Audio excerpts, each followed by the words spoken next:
Hi folks, Reverend G3 here from the thinkingsurvivalist.blogspot.com and the Puget Sound Preppers. I'm here to show you how to turn everyday junk mail, leaves, the dreaded moss in the Puget Sound area, fir needles, sawdust if you can get some, even your vacuum cleaner stuff into something useful. How about our own homemade biomass bricks? Okay, I'm going to show you how with a few tools I made myself. Let's get started. Okay folks, we made a couple of tools for this job. In order to mix the different materials together, I came up with this. Two saw blades in different directions. Old saw blades can be found at garage sales anywhere. Most guys probably have a stack of them in the garage. And I used a barbecue spit. Okay, it was laying around, it was handy. The thinking survivalist is always thinking of stuff to do with what he has on hand.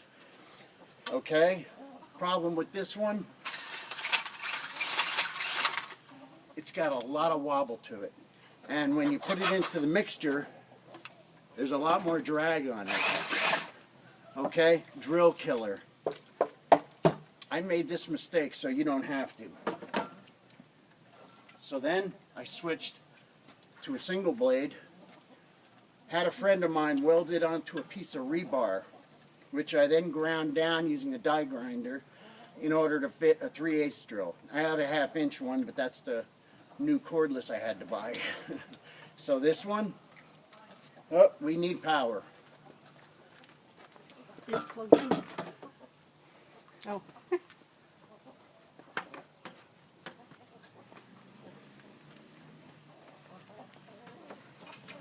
This one, steady as a rock. And with less drag on the blade in the mixture, it goes a lot faster. Now you can reverse this to use the cutting edge the way it saws wood, or you can sharpen the other way and reverse it. I do both, reverse it and go forward. No significant loss in speed. Easily reversible. One side turns it, the other side cuts it. And this is all in a 55-gallon drum. I don't know if you can see that in the frame or not. Wife says yes. We'll give you a close-up view of mixing later. But where we do most of our mixing is going to be in a 5-gallon bucket. Because unless you want to keep buying drills, that's the only way to do it. Mass volume of 55 gallons is just too much drag on it. Okay, let's get started. Okay folks, now I use 2 barrels. The primary barrel is what you seen earlier in the video when I was picking up all of the different materials. Now the barrel is filled with junk mail that's been shredded, sawdust, pine needles, and everything else. You don't get your mailbox filled with junk mail all in one day unless you don't use it. I use it, so it takes a while. And the longer you let the paper soak and the warmer it is out, the more it's going to release the glue that bonds it together as paper. So in the first video, if you'll recall, I used a motorboat motor. Bad idea. Okay? We don't want to do that because it just gets too thick too fast. Okay, so instead of the motor, let's go manual. Now this barrel, as you can see, as I mix it, there's a lot of paper pulp underneath all of that other biomass. Now this is the primary barrel, as I said. We're going to do our secondary mix just before we press it in using our tools that we made. Now, like I said, the longer you let this stuff soak, the more the glues will adhere to each piece of biomass that you put in. You get your junk mail, you throw it in your shredder, walk out the back door, throw it in your bucket. Every couple days, every day for me, I come out, I feed my chickens, and they've been photobombing us, so you know you know what they look like. you just give it a stir. You don't want to break up the paper, and it turns into a goopy mass, just like you see here. Now I've used moss, pine cones or fir cones, whatever they are out here, grass clippings, pizza boxes, anything that'll fit in my shredder gets shredded. And I've had to fix it twice, so just be careful of that. Okay, now we're going to let this sit at least until we're ready to use it. I've got another 55-gallon drum that's a little bit more pureed and soaked. So let's go over and do our secondary. Sea of oatmeal. Now if you wear a lot of bling like I do, this will be metal detecting 101, another video to come. You might want to wear gloves because the glues that actually bind paper fibers together is a mess. And if you use containers like this, it doesn't get on your hands too bad. But you may still want to protect your bling, so I advise gloves. Okay, we're going to use this. And by the way, this is all just soaking in rainwater. Any water will do. But you just want it to soak for as long as you can. I figured when the 55-gallon drum was filled, I'd start making bricks. And by the time the rain stopped, I had two 55-gallon drums. So we're going to take it into our final process here, into our 5-gallon bucket. By the way, the knife, my EDC, JR Bushcraft and Survival and Knives. He hand makes these knives. Just wanted to give him a shout out. Beautiful knife, Joe. I'll be making a separate video on this. So what we're going to do now is just show you how I would mix it, or how you should mix it, because you optimally want all of the fibers mixed in. The moss, the paper, your sawdust. And if you have access to a sawmill, this is bought shavings for my chicken coop. If you have to go that route, it's still way cheaper than buying Presto logs. But I'm hoping to find somebody with a sawmill and get some finer sawdust, which will make for a heavier, denser brick. Okay, let me put in just a little bit more of the pre-made mixture. Now we're going to put in our tool. Disclaimer on this, folks. This is a dangerous tool. You have to have a steady hand using it because you're going to steady the bucket with your feet. So this can cut your toes off. It can cut right through the bucket, and this is my disclaimer. Don't say nobody at Puget Sound Preppers or the Thinking Survivalist.blogspot.com, Reverend G3, Brandon Bledsoe didn't warn you that this is dangerous. So do not let children do this, and be careful. If you have steel-toe boots, better yet. If you have 4 bricks on the side of the bucket, better yet. Okay? But I've had a little practice, so let's go.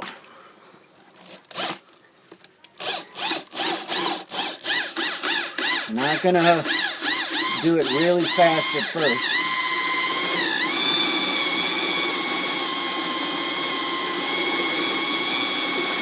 And you can see how well it's turning into a paste. Let's reverse it a little bit.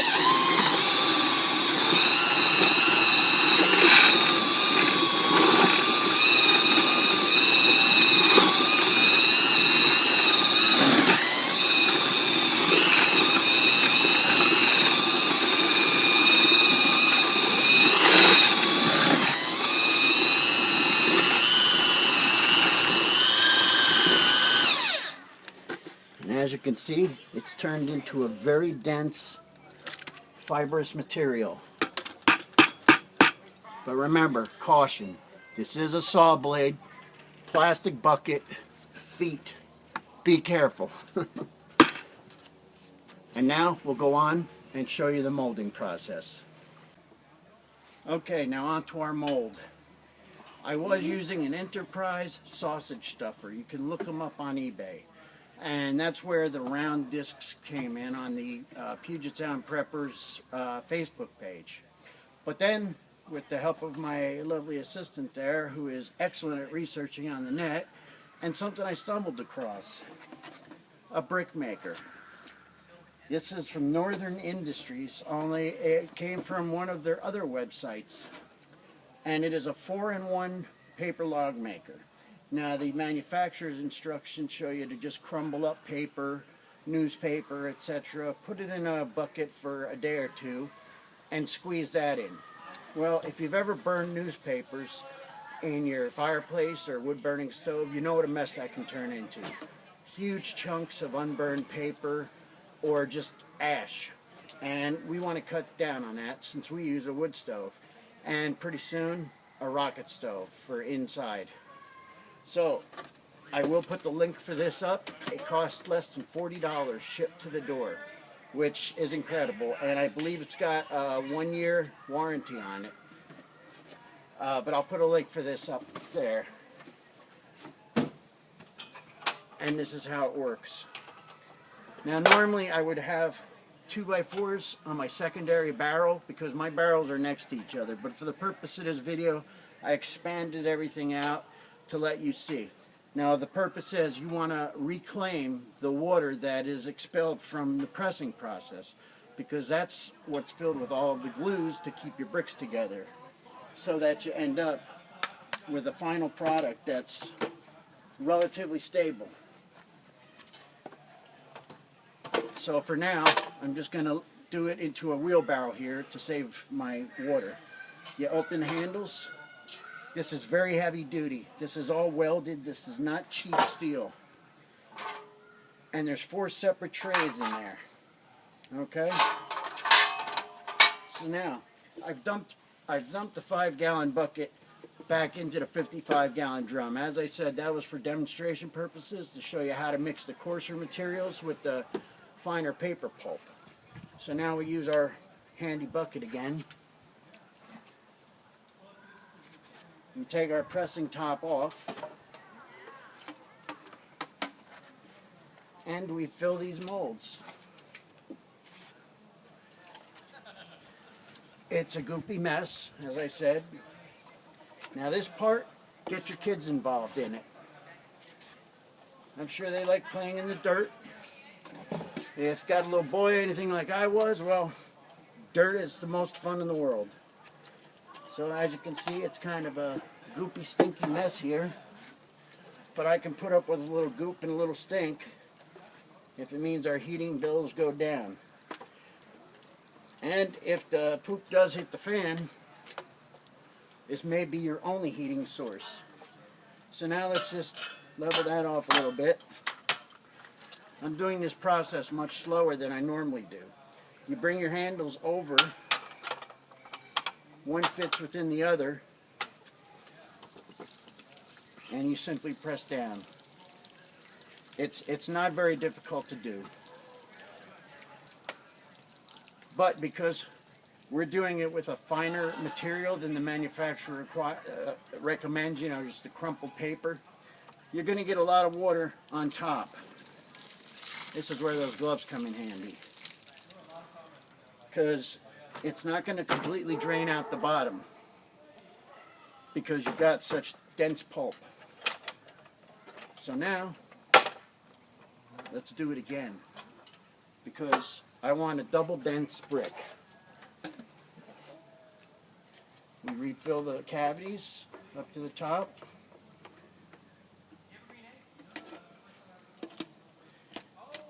Now you can use gardening implements or anything else you want to level this out. Cement trowel. But I'm a boy, we play in the dirt, so I'm good with it just the way it is.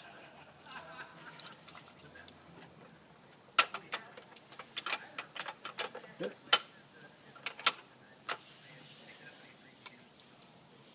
Second press is a little bit harder, but you don't want to break your handles either. But if you do, they are guaranteed for a year.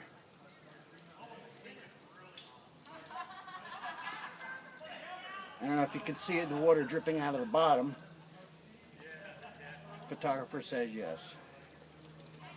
But you're still going to tilt it and get the mass of water out of there.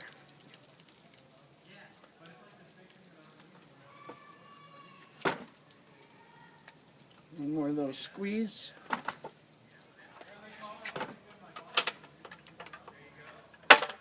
Remove your pressing arm.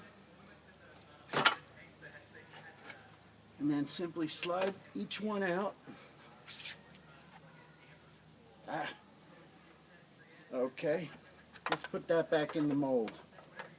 I think I spoke too soon on that. Whenever you're doing a video, Murphy's Law. Whatever can go wrong, will go wrong. A little more water. Now you can turn these out onto a flat surface.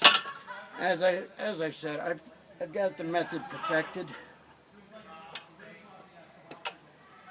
But doing a video is always a little bit more difficult. So turn it out onto a flat surface. These are expandable, very flexible. Put it back in. You can mold your brick. Yeah, now it's a lot more dense. Let's go to our first one. Turn that out onto a flat surface. It appears there's some biomass on here that maybe didn't get churned up enough. Some of the pine needles, it looks like. So that can be fixed at another time. You can dump it right back in a bucket, or you can just let it dry. Number 3.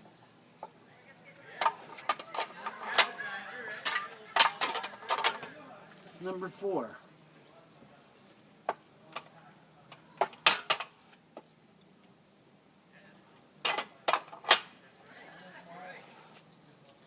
Now, if you live in a sunny area, great. Let them sit out in the sun. And then we pour another batch in. Now, we've just made 4 biomass logs in as many minutes.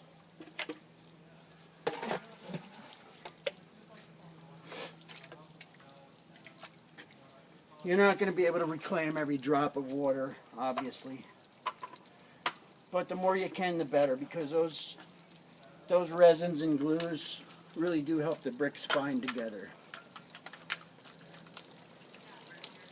You may have seen the huge stack of them I got on my deck railing earlier.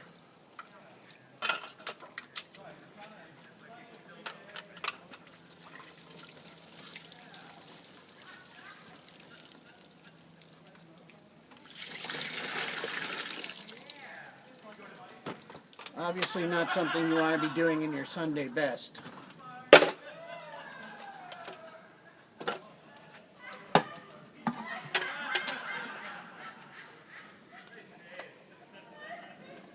When the sun comes out, the neighbors party around here.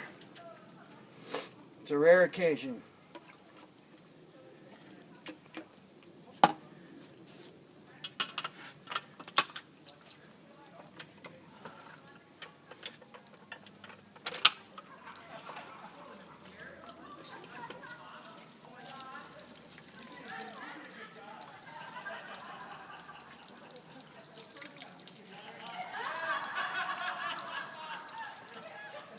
Noise makers.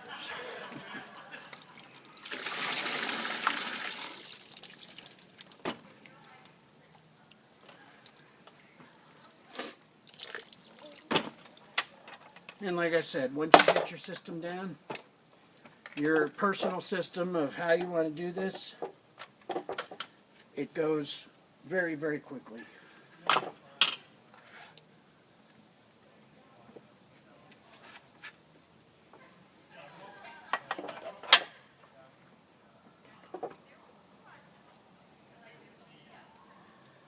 Turn them upside down like that and let them fall out, however you want to do it.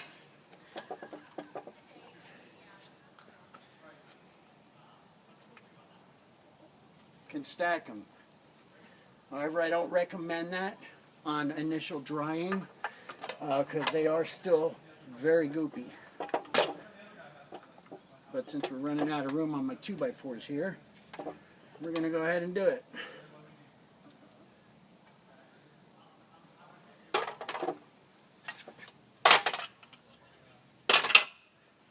And there you have it. Biomass bricks. I just made 8 bricks in 6 minutes or however long it's been. Not long at all. And all of these processes are done over a period of time just by taking your junk mail, throw it in a barrel, let it soak, you rake your leaves up, throw them in the barrel. Okay, next step. Let's see how they burn. Go. Okay, first we're going to try lighting our bricks outside in our impromptu, never used barbecue grill here. Now, I'm sure these are probably going to need an existing fire to add to, and doesn't matter where you live, you can get some fire going. Looks like this one got a little water on it, so let me swap over to one of our other dried ones. And you're also going to need more than one. I'm assuming this because we haven't burned them yet. Now I'm going to do it the old-fashioned Indian way, you know, the way the natives did it. Benzomatic torch.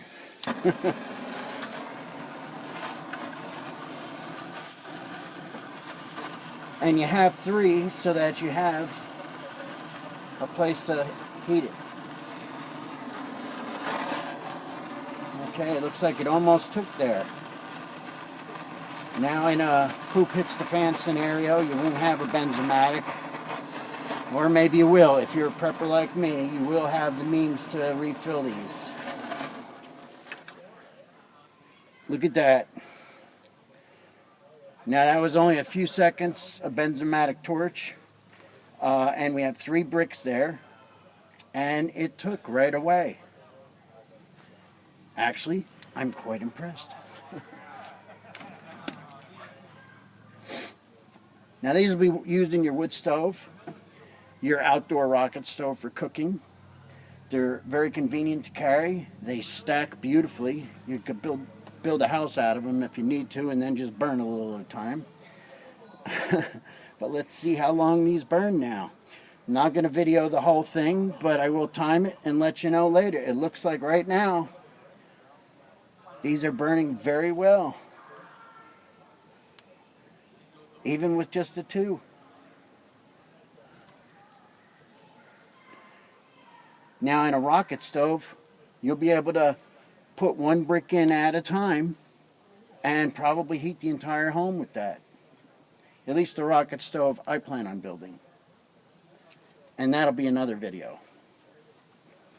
Alright, well, this is Reverend G3 from the Puget Sound Preppers and the thinkandsurvivalist.blogspot.com, and that's how I make my biomass bricks.